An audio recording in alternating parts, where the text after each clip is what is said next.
ठंड के समय अक्सर लोग को कमजोरी सुस्ती का एहसास ज़्यादा होता है। बॉडी एक तरह से स्लीप मोड में चली जाती है।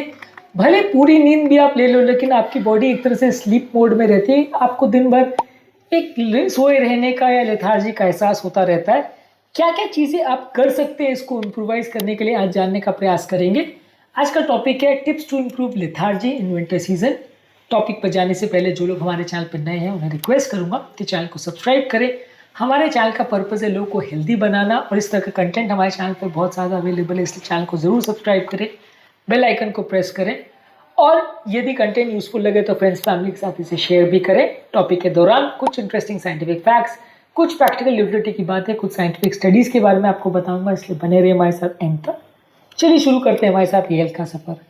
आपके हिसाब से कौन सी सबसे यूजफुल टिप्स है हमारी ठंड के दौरान लगने वाली कमजोरी सुस्ती को कम करने के लिए? कमेंट सेक्शन में लिख के हमें बताएं। ठंड के टाइम जो हमें कमजोरी या लेथार्जी होती है, ये बेसिकली एक बायोकेमिकल प्रॉब्लम है। ये सिर्फ लेजीनेस या आलस नहीं है। ठंड के टाइम हमारा ओवरऑल स्लीप साइकिल चेंज होने की वजह से बॉडी में मेलेटोनिन हार्मोन बढ़ जाता है, सेरोटोनिन लेवल्स कंपैरेटिवली कम हो जाता है, जिसकी वजह से हमें कंपैरेटिवली ज़्यादा लेथार्जिक लगता है। इस मामले में 2018 में एक स्टडी पब्लिश हुई थी, जहाँ पर बताया गया था कि ठंड के समय अक्सर लोगों की बॉडी में न्यूरोट्रांसमीटर्स का प्रॉब्लम होता है, जिसकी वजह से लेथार्जी और मेटाबॉलिज्म में चेंजेस देखने को मिलते हैं।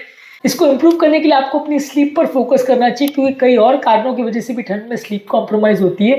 यदि आपकी स्लीप प्रॉपर पूरी नहीं होती है तो इससे भी आपको कमजोरी सुस्ती होगी, तो प्रॉपर नींद का ध्यान रखना चाहिए। ठंड के टाइम अक्सर आपका बॉडी का टेम्परेचर भी कम हो जाता है, जिसकी वजह से आपको काफ़ी कमजोरी सुस्ती का एहसास होता है। तो एक्सरसाइज करके और बॉडी को गर्म करने वाली चीज़ों को यदि आप खाते हैं, या बॉडी में गर्मी देने वाली चीज़ों को आप खाते हैं, तो वो आपकी बॉडी में विंटर हीट को मेंटेन करने में मदद करता है। आपका बेसल मेटाबॉलिक रेट नॉर्मली ठंड के टाइम 10% तक गिर सकता है। इसको आपको इम्प्रोवाइज करने के लिए और बॉडी को रिचार्ज करने के लिए आपको एनर्जी गिविंग फूड प्रोडक्ट्स पर और एक्सरसाइज पर फोकस करना चाहिए।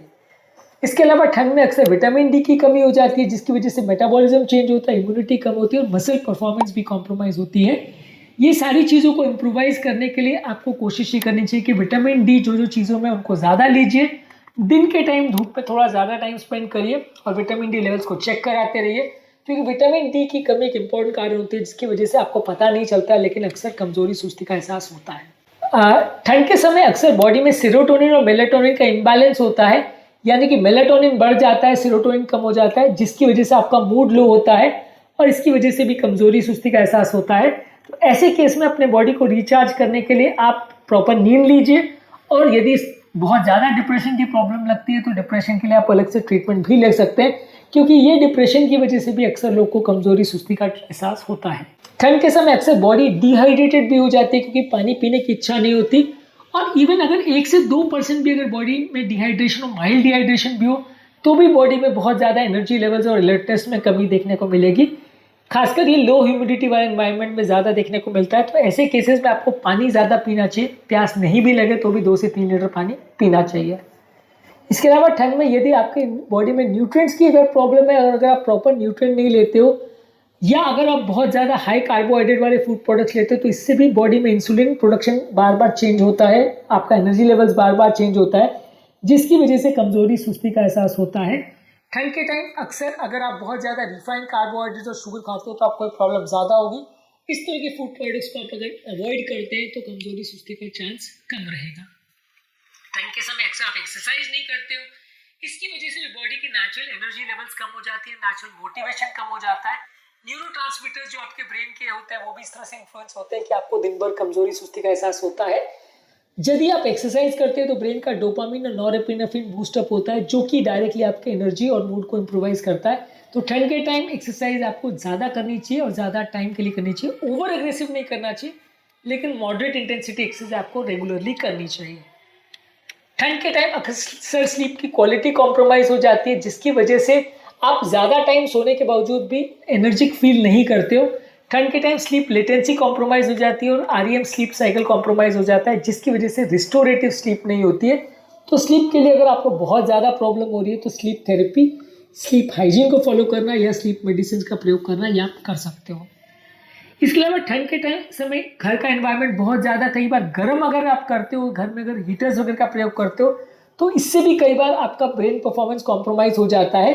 इस मामले में 2015 में एक आर्टिकल में बताया गया था कि यदि आप रूम टेम्परेचर को अगर बहुत ज़्यादा गर्म करते हो और अगर 25 डिग्री से ज़्यादा अगर आप घर पे हीटर्स का प्रयोग करके उसे गर्म करते हो तो इससे भी आपका कॉग्निटिव और ब्रेन का फंक्शन कॉम्प्रोमाइज़ हो सकता है।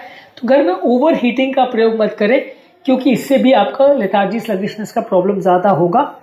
इसके अलावा ठंड के समय अक्सर लोग चाय कॉफ़ी का प्रयोग ज़्यादा करते हैं। बहुत ज़्यादा कैफीन अगर बॉडी में जाता है तो इससे आपका सर्कैडियन रिदम चेंज होता है, नींद कॉम्प्रोमाइज़ होती है, स्लीप की क्वालिटी कॉम्प्रोमाइज़ होती है, डिहाइड्रेशन ज़्यादा होता है, जिससे कि आपका ओवरऑल कमजोरी सुस्ती ज़्यादा होती है। यानी यदि आप शाम को चाहे मगर दोपहर के 2 बजे के बाद अगर आप चाय कॉफ़ी लेते हो तो वो आपकी नींद को कॉम्प्रोमाइज़ करता है, जो कि ठंड में कमजोरी का इम्पॉर्टेंट कारण होता है।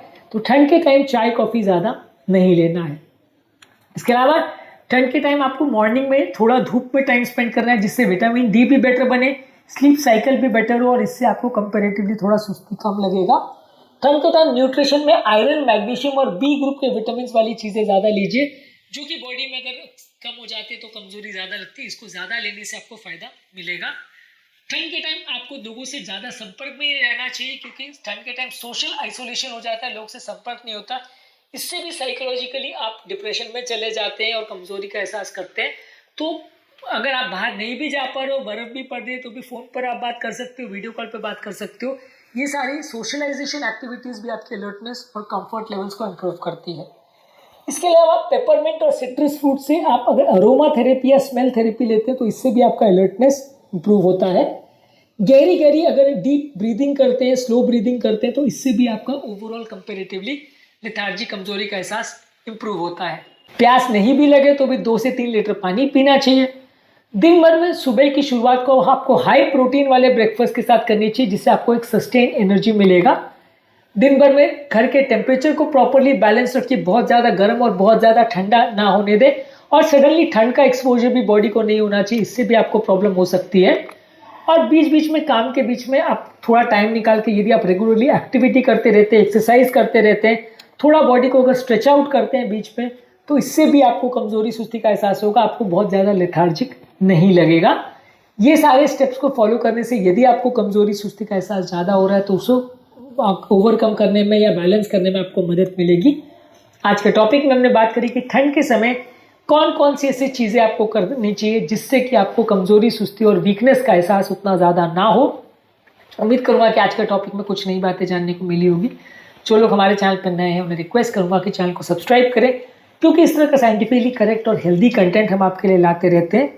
यदि कंटेंट यूजफुल लगे तो फ्रेंड्स, फैमिली के साथ इसे शेयर भी करिएगा, क्योंकि इस तरह के कंटेंट से लोगों की ज़िंदगी बदल सकती है और उनकी ज़िंदगी सुधारने में मदद मिलेगी। आपके कमेंट्स हमें जानने में मदद करते हैं कि आपको हमारा कंटेंट कैसा लग रहा है, प्लस हमारे लिए मोटिवेशन और इंस्पिरेशन का भी काम करते हैं। इसलिए वीडियोज़ को देखते रहिए, शेयर करते रहिए और हेल्थ के सफ़र में आगे बढ़ते रहिए। Thank you.